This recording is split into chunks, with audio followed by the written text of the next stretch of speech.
Alright guys, welcome back to the big Patrol build. So we signed off the last episode. I talked about how I had to go on a big gallivant around the countryside. Today has been that day. I just got back. It has been a long ass day for me. And Rex has been going at this thing busy here. I haven't been here to film it, but here we are. Boom!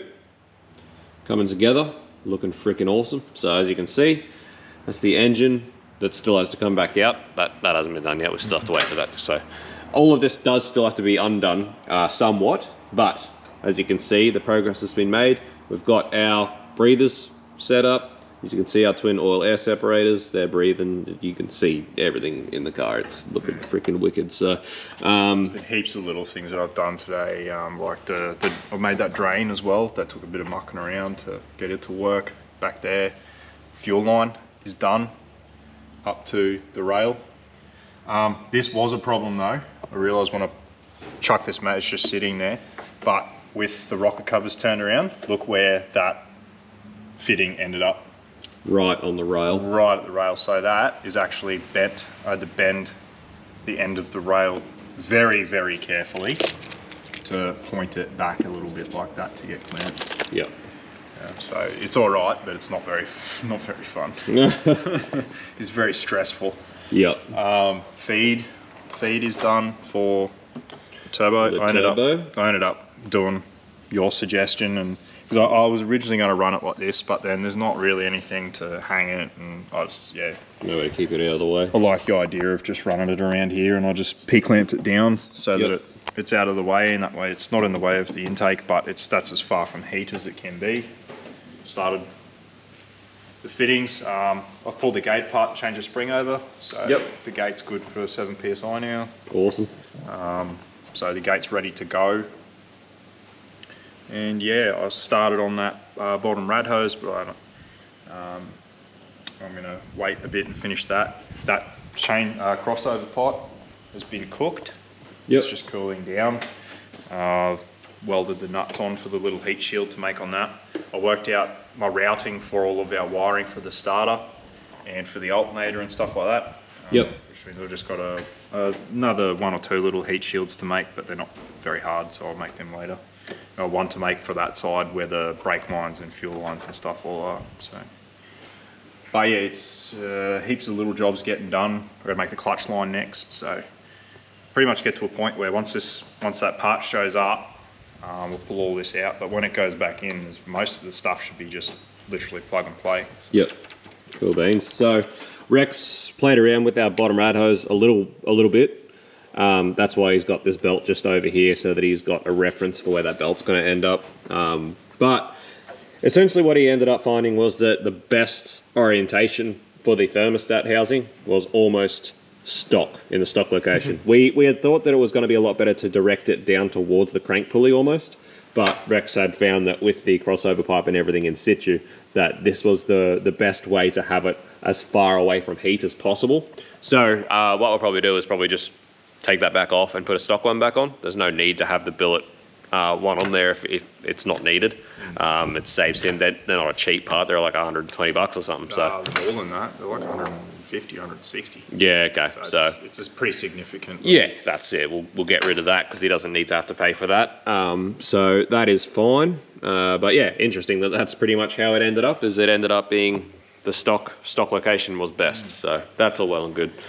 So my next step was to start looking at, there's a reason actually, it's the main reason all this ended up in here is because I wanted to do this. I just happened to do all that stuff too, but it's very annoying. Like I'd really like to just put it like that because then it's just the simplest route. Yeah. But I don't know how much it's going to affect the flow or not, or if we should put it like that. And somehow I've got to just turn that over the top, but I suppose it's not that hard, is it? Yeah. Pretty much what I was thinking is just come straight off the corner, have it point up, and then it can just come out, and then we'll, like we talked about, we'll come over the top, like that, so that when you take the intake off, it's easy just to undo that, pull take that it out, off, and then take that out. Like we said, trying to put it in here or even underneath is just going to cause problems trying to get this pipe in and out. So that's what we'll do. Once I make that, I know where I can put our power steering reservoir, and then I can make the lines for it after it's mounted. All right, guys. So one thing I forgot to talk about yesterday. So in all my gallivanting around yesterday, I went to see Dave at Ben Brothers and got a heap of material that we needed for another conversion that we've got going here. But I also bought a snorkel end cap for this Patrol Doctor snorkel. So yeah, absolutely stoked with this snorkel for the price. Really, can really hardly fault it. It's a bit of like fit up stuff, but for the price of it, I mean, just unreal. But as we talked about, it's got no end cap. So for a 4-inch snorkel in a 500 wheel horsepower turbo LS, it's going to be sucking Christ off the cross. So we'd really feel a lot more comfortable about having an end cap. The problem is though, it's already been powder coated. So that's a bit of a pain. So honestly, I'd rather tack this in and have to fix up the paint and risk maybe it looking a little bit funny up the very top. Like if we do have to repaint some stuff, we'll make sure we mask it so that there's just like maybe just a strip there that's repainted. But I still feel a lot more comfortable about that and having the end cap on it than I do having just an open 4-inch hole straight to the airbox. Not a huge fan of that. So that is the end cap for the snorkel. So huge thanks to Ben Brothers, always supplying us with the goods and getting us an end cap that's going to go in the snorkel. So. Righto guys, Rex is still cracking on with this thing, everything he can get done. At the moment he's looking at wiring, or at the moment he is, wiring at all of the Defi all-in-one, for the all-in-one gauge, all of the sensors and stuff. Now, they all come pre-terminated, all of the wires that go into the control box for the unit, and some of them are a little bit short. So, this one he's putting in now, which I think is oil pressure, it's looking like it's probably gonna have to extend it. Which it's not a particularly hard thing. It's just that because the ones that come with the unit are really tiny wire, it's just going to make it probably a little bit of dicky. It might just make it. Where are you actually mounting the box? Just up in this corner. Up in the corner. I'll show the people how it looks in the shade. It looks like a mess. Looks like a fuck shit stack. Yeah. But anyway, so this is the little control box that all of them go back into. I have filmed the install of these units a few times on a few different cars, and yeah, for the price, like I said, we really do rate them, just for something simple and easy and works. So yeah, that's like a little control box which everything goes back to, and that sends all your data to the actual gauge, which we're going to put up here on this corner, and we've got his new pillar cover that's just a stock one, and it gets rid of the one with all the gauges in it, which are no longer required. So anyway, there's going to be nothing in your face aftermarket in the interior that's going to scream that this thing's been highly modified, sort of thing. You don't have a million big gauges. You're not going to have, you know, the e-boost is going to be hidden. It's got a nice discreet little switch down there, party mode button, and just a nice discreet little all-in-one gauge, which I think I've talked about it before, but the biggest disadvantage of these things is that if you're wearing polarized sunglasses, you can't see them. That's the only thing that sucks, is you got to keep looking underneath the sunnies to sort of see what's going on. But like I said, they have alarms that you can set for minimum and maximum readings on the different things that are wired into the gauge, so that you don't particularly have to be looking at it all the time. If it drops oil pressure, it's going to start screaming at you. If it drops voltage, it's going to start screaming at you. All that sort of stuff. So yeah, all cool things. They actually also have, like the one in the Cruiser, if you have the speed input hooked up, they actually, and the odometer and stuff working, they actually have like a 0 to 60 sprint time sort of thing that give you like a time for you. There's a few cool things like that, which you wouldn't expect for such a cheap unit. But. So that is the bulb port that Rex welded on the intake pipe as well. Not sure if I showed you that the other day, but yeah, that's where the bulb goes into the intake pipe, and that's on the throttle body lock. So yeah, another thing done. Righto guys, great news today. As you can see, proper engine that was dummy fitted is now coming out, which is good. So this morning Rex got a few more things buttoned up as far as the bulb goes, but I'll show you that later on when everything goes back in. But this morning we received from Rod Shop, huge thanks to them for getting that out to us so quick, but we've got our bearing carrier. They just send you the whole unit. It's the carrier, the extension, the bearing, everything's in one, so that's ready to go straight in. And as you can see, it's got that good 20 mil extension on that, which is, that distance that we were missing with our setup. So very important lesson learned when you're trying to piece together the kit like this, is that you need to make sure you get that thing, which is just our fault for missing that. But anyway, awesome that it's back here, which means that this can come out, that can go in, this can all go back in, and basically this can all start actually getting buttoned up together for the final time. And we know that the splines in the clutch are lined up. We know that it clears the bell housing because we've already done all that now. So yeah, we'll get this carrier in there, get this back in, and this thing will be on the home stretch, which is freaking awesome. A couple of minor hold-ups there, but yeah, it's coming along. It's gonna be great. It's gonna be awesome. At this stage, it's still gonna be done before we get our friggin' dyno back. But anyway, I've got to head off. We've actually got 2 little baby kittens who are fostering now that we've found. 3 weeks old, so as if we didn't already have enough to do. Now I've got to feed kittens from a bottle every 3 hours. So anyway, I'm gonna head off, go sort some stuff out, and when I come back, hopefully we'll be able to get this in the car. Rex might already have it in the car, see how far he gets, see how confident he is on doing it by himself. Not that I'm really that much help anyway, but yeah, we'll see how we go. And when I get back, I'm putting up our Starlink. Oh, how good. Your boys are about to finally have some proper working and actually usably fast internet. Oh, I'm so excited. It's been so many years of just battling BS with Telstra and trying to get things to happen, and I'm just so excited that something like Starlink exists now and we can actually have some decent internet. Oh yeah, it's exciting. Righto guys, back just in time to help Rex get this back in the hole. So give him a hand to get it in there, and we'll be well on our way. Yeah, boy. It's coming along pretty fast, as we knew it would. Should all just click together, like Rex said, like Lego. I've had plenty of practice. Yeah, been a few times around now, so nah, it's coming together awesome. So that's gonna be awesome. That means today's Wednesday? Tuesday. Today's Tuesday. So I'm gonna have a pretty hectic week this week. My young fella's 2 on Sunday, so we're gonna have a pretty full-on week, or at least I am gonna have a pretty full-on week of doing a lot of other stuff. But still, this thing should be pretty much just about ready to hit the key this weekend.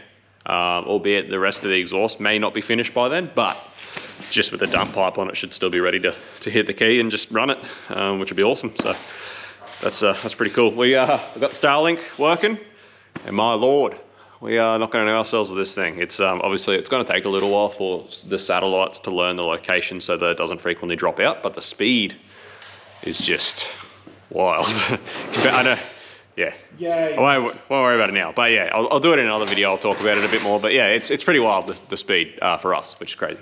Rex said yay for Skynet. Yep, soon it'll be robot. Soon the Terminators will come through and it'll be all done. Good things. Better sooner rather than later. Righto guys, so we're back here today, continuing on the put together of the car again. As you can see, Rex has got the dump pipe in, manifolds in, plugs are in and gapped even. So yeah, it's definitely all coming along. Once again, I apologize for this whole series and even all the content lately being really bitsy and probably pretty hard to follow. Again, I really do look forward to the future, where I'm sure there's going to be a time where we've got some really good employees. There's a whole heap happening, and I actually have the time and the ability to sit down and plan these videos and shoots and put the content together a lot more the way I want to. Unfortunately, we just need to get through this time before we can actually, get to that one. So anyway, we don't even have good employees now. That's what I was saying. I think we're going to have them in the future. Well, I'm sure we will in the future. I hope so, because I don't want to keep doing it this way all the time. I think you missed my joke. Yeah, about the fact that we're not good. Yeah. Yeah. I got the joke. We are bad. That's what I'm saying. I hope we do get some good ones soon. Anyway, so this is something I don't think I showed you much before. Obviously, I can get the camera in here. But that is the clutch line that Rex has made up. So it's all AN braid. We actually had a nightmare over time bleeding it all up, trying to get the master to bleed, but we did get it sorted this morning. So it comes down to the slave, which I've showed you before. So I can get this under here to have a look. So it's the line is all down from the master to the slave. There's no up bits, there's nowhere for air to get trapped. We just had a nightmare over time trying to get the air out of the master. We ended up having to bleed it backwards to get the air out. But anyway, so that's in. You can see manifolds going in all painted. Rex's heat shields going on. Power steering. Engine mount heat shields are in. We've got our hard line turbo drain down here. The ECU coolant temp plug. with heat sleeving protectant all over it and stuff like that. So again, as the whole theme of the build has been, it's just a lot of emphasis on ensuring that with this turbo setup in a four-wheel drive, we are protecting everything from heat as best we can. Yeah, we may have even gone overboard, but our experience is you just can't have too much. Yeah. Can't have too much heat shielding. These things just generate so much heat. So Rex is making another heat shield there for the bottom rad hose. As you can see, we've got the stock thermostat housing back on because that ended up being the best route. So one less thing he has to have. This is where that heat shield's going on these tube nuts. So it'll be, got caught on that, so that'll be all well and good. There's another one I made the other day too that you probably haven't seen that actually bolts to the block. It sits up under there, and that'll protect the heater hoses. Oh yeah. So there's like the outlets. That's what I mean. Yep. Like there's one that comes up under there that'll probably overlap with this one, but this one's more to protect that silicon. Like there's just heat shield everywhere. There's one that goes at the back too. I haven't put in yet. That actually comes up beside the manifold. Yep. I ended up changing what we talked about the other day. I was going to put it on the chassis. I ended up just making it off the block. It was easier. Over the manifold? Yeah. Yeah, okay, so that is to protect where the brake lines and the fuel lines and everything come up in that corner. And the starter. And the starter wiring and stuff like that. So, you know, we've tried to think and cover all bases as far as what the heat's going to affect. And we're pretty confident this thing should just be able to go on the beach and just bash limiter for days. I don't know if you can see it, but even down there where the oil feed comes out, probably can't see it very well, but where the oil feed is, even though it's really close to the block and it's really only close to the dump pipe, it's even put heat sleeving. This stuff? Yeah. Yeah. I'll put a heat sleeve on the feed and also on the cable for the Daffy oil pressure that's down there as well. Yeah. Like probably overboard, probably wouldn't be that bad with the dump pipe, but at least this way you know it's not going to it just won't have a problem. So yes, it's all coming along. It's all coming up Millhouse. That power steering line too, that runs down there. I'm pretty confident it's far enough away that it'll be just fine. Being stone sprayed, it'll be far enough away, so not gonna worry too much about that. And then that power steering line, even though it's got that heat shield there, still going to sleeve it anyway, just to be extra doubly super sure. So at this stage, this thing should be able to go completely together. All we'll have to do by the end of it going together at this point is finish the exhaust, like we keep talking about, and the AC lines. But apart from that, everything else should be done, which is freaking awesome. So we've had word that our dyno should be back next week. So we're pretty much hoping to time this so that have it all ready to go, and then hopefully by the time our dyno's back, we'll get it dynoed, spend quite a bit of time like we talked about. We want to spend a lot of time road tuning this one, making sure that the tune is really everywhere's perfect. And then by the end of it, it'll be ready to go back to this customer and be enjoyed for a long time. And very much enjoyed, I assume. I know I would. Ooh, she's getting real now. Turbo's on. Yeehaw. So Rex is just sorting out ignition leads at the moment. So we buy these lead kits from Ice Ignition and you terminate them yourself. Well, they send the kit out to you, you terminate the actual plug-in yourself. So you can terminate all the leads to the correct lengths, which is awesome because you can really make these things really nice and tidy and route them to keep them far away from heat, which is awesome. So those are those two heat shields that we were talking about earlier. Let's see how they protect everything under there. But yeah. It's all looking awesome. This is the power steering line. I'm not sure if I showed you this earlier. We've got banjo at that end, similar to the clutch. And that comes around over to the high pressure end of the pump where there is another banjo. I'm actually just at a point now where while Rex is continuing to get this thing back together, I'm actually going through and itemizing every fitting, every bit of hose, every piece of fabrication material, like every bit of material we use to fabricate everything. And yeah, my word, when you start itemizing all this stuff, just so much goes into it. But anyway, it's the proof's in the pudding. This thing's going to be the proof of just a all-out best you can do build. Probably the only thing that we'd have done better, obviously, is a Gen 4 LS instead of a Gen 3, which was originally the plan.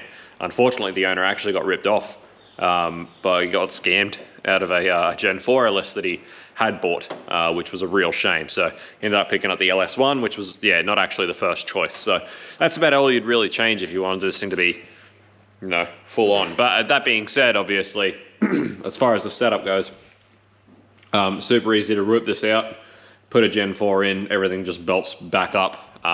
As long as you put a 24 tooth reluctor on the crank, literally everything just bolts back together and you got a Gen 4. So it's not like the work around the engine is wasted. Very easy to swap it out for a Gen 4 later on if that ever is a problem or is a desired thing. But yeah, she's coming together, and I'm itemizing all this so that I can invoice it. And yeah, just wow, so much stuff. Oh, just look at it. Just look at it, how nice. Oh. So those leads done, the dump pipe can go on now. Which is another thing to go in there. Just fixing to just replace those bolts. I bought some of the hardware. Oh, the bolts in the cover? Yeah, they were only temporary. Oh, sweet. Yeah, so we had thought about when we started sorting out these covers and welding the breathers and stuff in and cutting these posts off when they were flipped over and stuff like that. We thought about doing what we did with the cruiser covers, where Rex actually cut off all of these posts and then actually filled them in, sanded them down, and actually made the covers flush, which obviously it looks the part, but it does take a huge amount of time and effort for one, which for this thing we're already way over budget because of a few things that weren't encountered on at the beginning, things like our high mount AC and our snorkel and everything else, and just the amount of time that we've taken to make sure it's fully prepared for heat and everything like that. So already over budget. Didn't really have the budget to spend that sort of time doing that sort of thing. And plus Rex had this great idea of actually utilizing the threaded holes in the cover for P clamps to actually make sure all the leads and everything are sorted out and nice and tidy. So so when I did the cruiser, I realized that could have used them. They would have been handy for exactly that. So yeah. Anyway, so using them for these, that way they're clamped, they're solid, they can't move. No chance of them falling on the dump pipe. Yeah, they can't fall on the dump pipe or anything. And the way Rex built the manifold to try and keep everything away from the leads, plus these socks, yeah, these leads shouldn't have an issue, which is, well, has been our #1 issue with the cruiser since we built it. Well, since Rex built it the first time with the stainless manifolds, the #1 issue we always had was the plug boots on the leads would always disintegrate to the point where they'd start to crack, and once they start to crack, the spark starts to arc out on the manifold and you get a miss. And we just continuously had issues with that. So obviously trying to eliminate all of the possibilities of things like that happening with this. And yeah, it's the best course of action that we found. So as you can see, heaps of P-clamps, everything's P-clamps. That's why Rex welded so many tube nuts on things. There's tube nuts welded on everywhere he could think of that he'd need a P-clamp to, for cable management or wiring management, or, you know, just to hold something out of heat. Basically everywhere that you'd normally run around the end of the build and put zip ties, Rex tried to forward think where that was going to be and put tube nuts so that we could actually P-clamp everything so that there's no zip ties. There's one there to secure our steering hose. And there's actually quite a few. You can sort of see one there, the front diff breather that was disconnected when it came here because the cable was stuffed or whatever. Yep. So I had to relocate all of that, but all of that's P-clamped, so it's not zip tied. Not zip tied. Yeah, that took a fair bit of time. That because there's three P-clamps to hold it to around the outside of the chassis, then underneath, and then across. So yep, to keep it away from the manifolds and away from heat and away from all the arms. So there's heaps of stuff like that. P-clamps there, P-clamps everywhere. Clamps. Give them the clamps. Give them the clamps. Anyway, doing things like that, obviously they take a fair bit more time during the build process, but they do make it such a nicer thing at the end of the day. And that really just comes from, I suppose, experience and doing this a fair few times now. Experience of yeah, how to do things a proper way to try and ensure that they are going to last and not be a problem. So anyway, again, the whole theme of the build probably sound like a broken record, but the whole idea is just to be able to jump in this thing, go and drive the crap out of it, and hopefully never really have to fix anything on it except for scheduled maintenance and other general maintenance requirements. All right, progress. We got the same on this side. We've got the Coil leads all made, all in situ. The dipstick is installed. We've got our heater lines on. This is how Rex has run them temporarily, just to get the lengths right and everything. They're not actually sort of fixed for sure for final, but that's about where they're going to run. This might have to move a bit once we get our throttle cable in here. We'll just see how it's all going to sit, but that was just to get the lengths right. And obviously we've got our heat sleeving protection over that end, which is close to the dump, which is a given, just like the rest of it. That's all of the breathers in situ and everything. You can see this thing just looks tough, looks awesome, and just is going to be well polished. But so I don't know if I talked about it or not, but turns out TB48 throttle cables are meant to be perfect for these things. If you remember, when we do ZDs and we convert ZDs to LS, the ZD, because of the way I don't know if it's the cable or the little short cable, I think it is, that comes through the firewall for the pump actuator. I think it's something like that, but they have like a perfectly sized hole in the firewall to accept the actual Commodore accelerator pedal into the grommet, and then all you have to do is modify the pedal end a little bit to get it to sit in the pedal, and the Commodore cable actually works really well for that application. But in this instance, we don't have that perfectly sized hole in the firewall because it was TD42. It's a little bit different, and from the research that we've done, the TB48 throttle cable is meant to suit these things awesome, which should work fine. So we've ordered one of those. It's on its way from Patrol apart. Hopefully it's here tomorrow, fingers crossed. But yeah, so that's what we're doing for a throttle cable, which is really one of the last things we got to sort out. But this thing is, yeah, man, I'm so excited to watch this thing come together. Unfortunately, I'm not going to be here tomorrow. I've got to go do a heap of running around, go to machine shops and stuff like that. So we'll see how far we get with it this afternoon. But yeah, unfortunately, I won't be here for tomorrow when probably the bulk of what's left to go in actually goes in. But man, I'm excited to do like the final feature video on this thing and the build breakdown. Oh, I really hope it gains some traction when we do a build breakdown on this thing, because God, it's cool. Especially when the bar goes on with the lights and everything.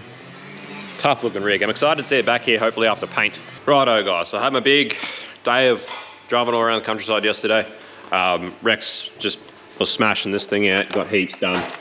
Heaps of stuff you won't really be able to notice or see, which is a lot of the wiring, the final wiring bits and bobs, but lots of that's sorted out. As you can see, actually got separators on these heater lines, and they're in. Still have no accelerator cable. Hopefully that's here today, fingers crossed. Rex is working on the mount for the power steering reservoir at the moment. As you can see, got our BOV on the end of the pipe there. So that's the trumpet pointing up. And then we've got on the bottom the recirc, and that goes up onto the intake pipe under Rex's hand there, which is busy doing work at the moment. But you can see the MAC valve's all plumbed up, all the heat management where it needs to be, and you can see the P clamps being used. There's one there off the turbo housing which holds those two.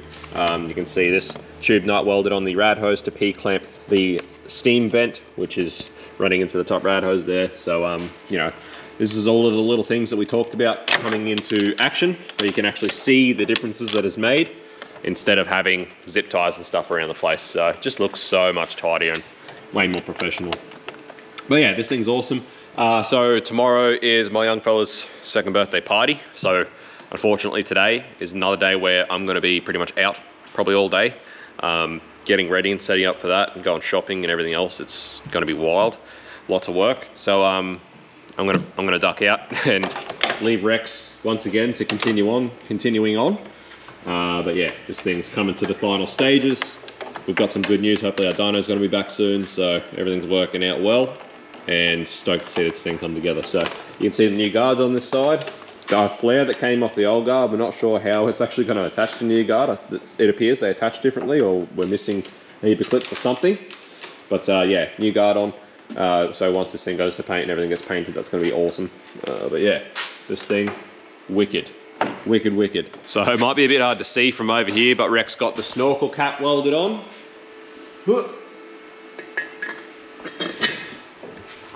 And that's all painted up, and it's pretty hard to notice. It looks really good. So pretty important, I think, to have that cap on there so that we don't end up with big stuff all in the airbox, leaves and stuff.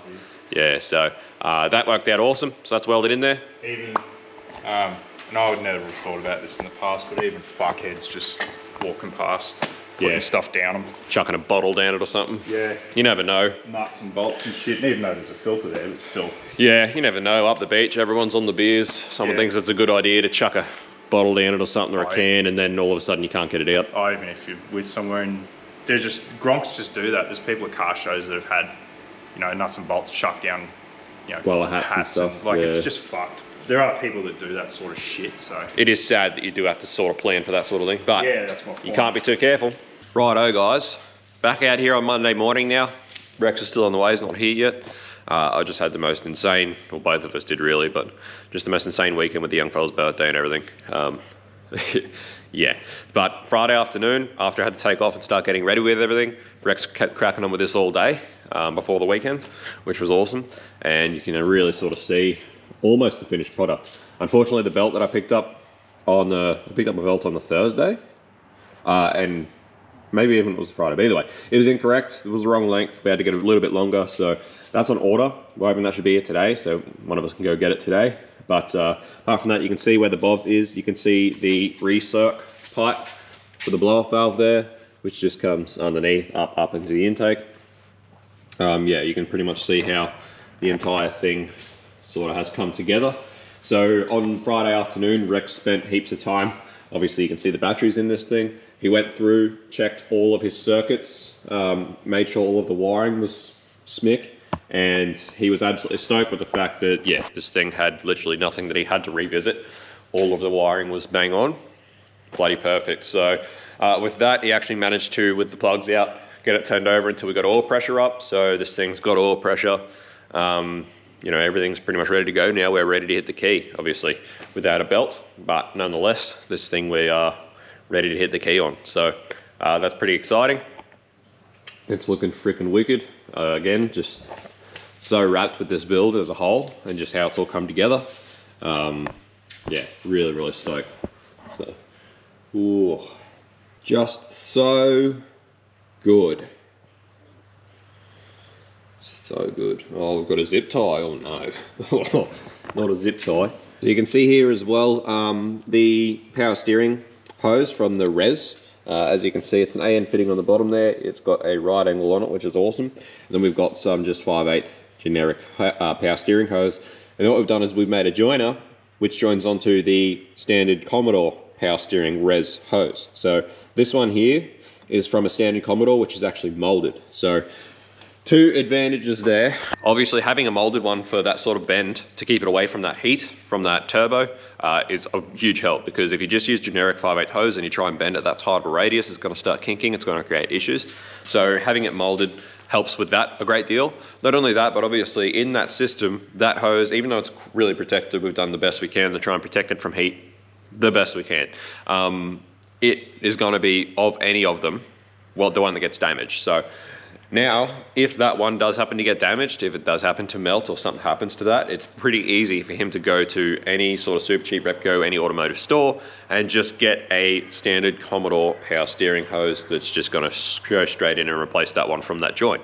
So it's a help in both ways, in that obviously having it formed like that helps already, but also just trying to make sure that this thing you know, is easily serviceable and easy to fix if he does get stuck somewhere and something goes wrong. Same with that little bit of a spare kit we put together with some Dash 6 hoses and Dash 6 push lock fittings to try and replace any fuel hose if he ever has any issues, because the biggest thing anyone has with conversions like this on four-wheel drives, particularly, it's easy for us if we built them, because if we built them, we know them inside out. So things like the Cruiser here, not such a big deal for us, because we know the thing inside out, back to front. If something happens, we know exactly what we need or what we need to do.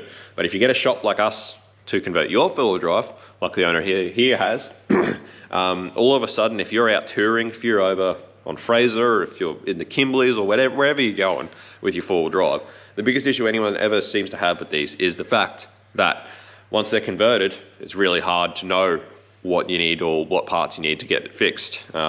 It's really hard for other people to work on, you know, and it is a valid point. If you got a completely stock four-wheel drive with a factory engine and everything's factory, you know, if something goes wrong with you out in the bush or wherever you're going to be, it's very easy to figure out what it is, what you need, and get it sorted. So what we try and do here is just basically make it as easy as a conversion could be to do that with. And yeah, basically just make it as serviceable and easy to fix as possible for a conversion. But anyway, we'll wait for Rex to get here, sort out some break-in stuff, and then we'll hit the key. And I'm excited to hear this thing, although the exhaust isn't finished, obviously. So it's just coming out the dump pipe at the moment, so it's going to be a bit rowdy, but still excited to hear this thing run, especially given that this engine had all those bent intake valves. So we really don't know. It's a bit of a gamble, the stock bottom end. We actually don't really know what it's going to be like, so it'll be interesting to hear, make sure it's got no rattles, make sure it's nice and quiet and runs nice. So freezing cold here today, but ready to hit the key. Do a big starter. Oh yeah, so you can see what we talked about with venting the Mac valve, which Rex actually moved from up here to down here, but you can see that the vent side is actually vented into the intake tube, which keeps everything sealed. I did have a comment on the last video about this seeing vacuum and pressure, but obviously where it is between the snorkel and the airbox, it shouldn't see any vacuum or pressure. If it sees vacuum, then we've got a pretty bad intake restriction, which, as we talked about, this thing being 4-inch in and out, should hopefully be no restriction for this. But yeah, it shouldn't affect the application, the actual working of the Mac valve at all. And should just keep it all sealed. There's probably going to be a slight vacuum, but it's not going to affect anything. Not really.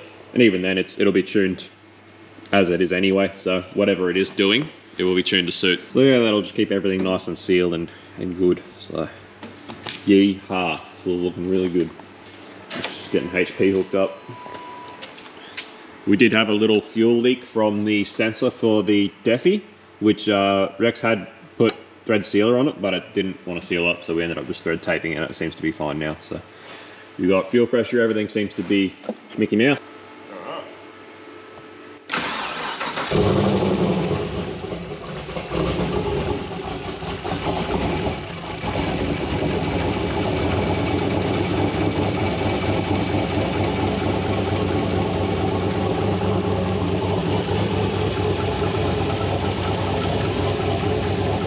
Motor sounds good, there's no knocks or anything yet.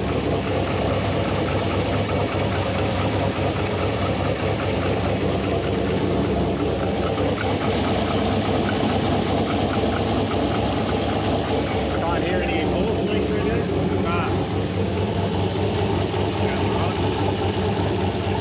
That's got that typical LS1 piston slap on 12 start. No rod knock though, that's the main thing.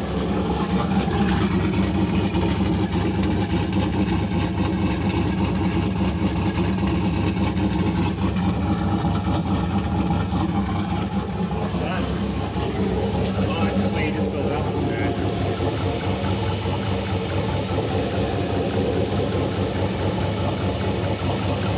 There's no water pump, it's just, yeah, so we won't, no water pump or power steering pump yet, so, but doesn't appear to be any obvious oil leaks or fuel leaks.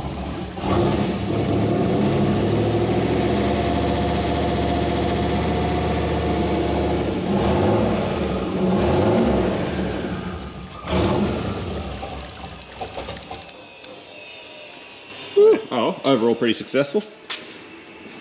Hopefully, yeah, hopefully we get this belt soon so we can make sure there's no water leaks and everything else, and power steering obviously. But yeah, as far as fuel and oil goes, nothing super obvious straight away, which is perfect.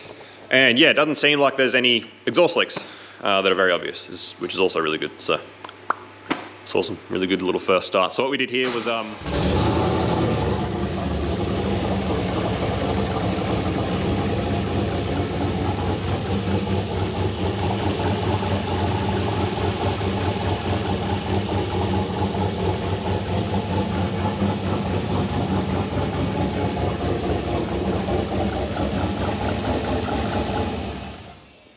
yeehaw. So what we did here was just chuck the tune in it. You guys might remember Rick. We did a fairly dark painted, I don't know, it's like a gunmetal color. Really dark grey. Yeah. Almost black.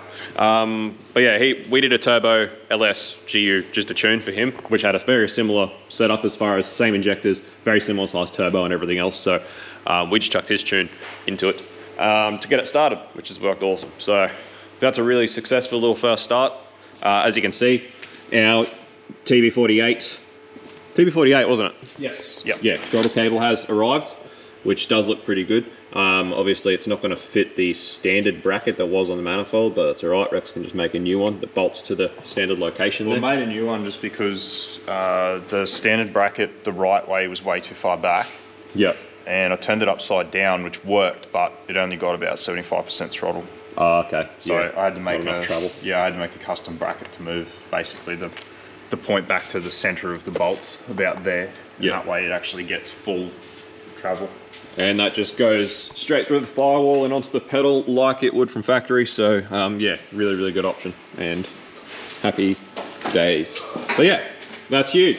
That's freaking huge for a first start. Freaking huge that Rex didn't have to revisit any wiring, and literally the only leak that we've had to revisit, Rex actually just found there is a small oil leak, which is actually coming off the feed for the turbo, for the oil feed. I think it is that fitting. Yeah. So I might just have to take that off and seal it properly. Yeah, okay. No worries. Well, we'll revisit that and try and seal it, but that's the only oil leak that we can find just from that short running. So between that and just that little fuel leak off that sender is a pretty good result. And yeah, obviously the fact that none of the wiring had to be revisited is awesome as well. Everything works. Everything works. Everything right first time round. Tested the fans and stuff. Fans all work. Wicked. Fuel pumps are all good. So yeah. All right, guys. So obviously having this thing run it is a huge leap forward, a massive step in a very good direction. So yeah, we'll investigate this one little oil leak. Hopefully get our belt ASAP. And for now, Rex is just finishing off the exhaust. So as you can see, started getting the front a bit more together. Starting getting it to a point where we can, hopefully take this thing for a drive.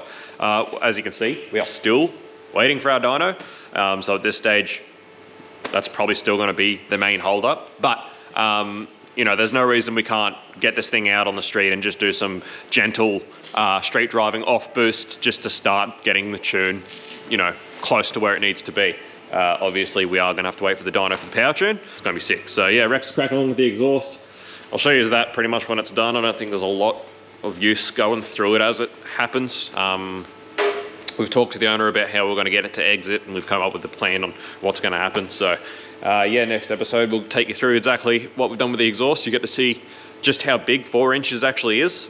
It's a freaking huge exhaust, and we'll definitely make sure that this thing sounds the part before it leaves here, because there's no way it can leave here with our stickers, being one of our builds, and sound like a thong slap in 79. That's never going to happen. So thanks for watching as always, guys. Hope you're enjoying it. Fingers crossed our dyno is back very soon and we can get this buttoned up and finished and out the door. So thanks, guys. See you on the next one. Peace out. See you. Bye.